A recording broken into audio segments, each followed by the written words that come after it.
Among the more prominent companies requiring vaccines for workers is United Airlines. I spoke exclusively with United CEO Scott Kirby and asked him about that new policy.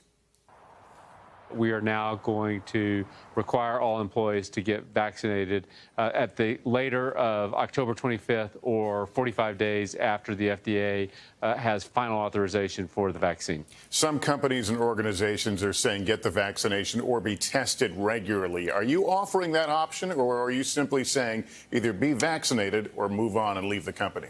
We are not offering a testing option, and it's because safety is our #1 priority at United Airlines, and we don't compromise on safety. And it's clear, the data, the evidence is unequivocal that getting vaccinated is what is safest for each individual and safest for their coworkers. And because of that, we're going to require everyone to be vaccinated if they work at United Airlines. How long has this been under consideration, and what was the tipping point here? We've been thinking about it and talking about it with our employees for a long time. The tipping point for me was seeing the statistics that 97% of the people in the hospital are unvaccinated, and over 99% of the deaths are amongst the unvaccinated. That implies, by the way, that it's about 300 times more likely to die if you're unvaccinated than if you're vaccinated. And once you have that statistic in your mind, at least for me as a leader, there simply was no choice but to do the right thing for safety. If the goal is overall safety, has there been any consideration to extending a requirement like this to passengers, that you're not allowed to board an airplane unless you can show proof of vaccination?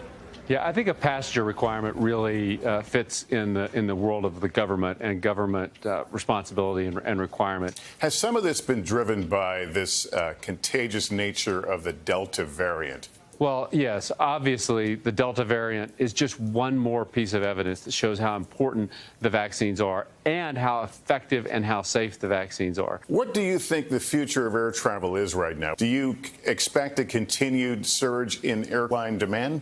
Certainly over the medium to the long term, there'll be some ups and downs, but I think that air travel is going to continue to recover. The silver lining of what has happened with the Delta variant is it's driving much higher vaccination rates across the country. And at the end of the day, that's the only thing that's going to really get us out of this crisis.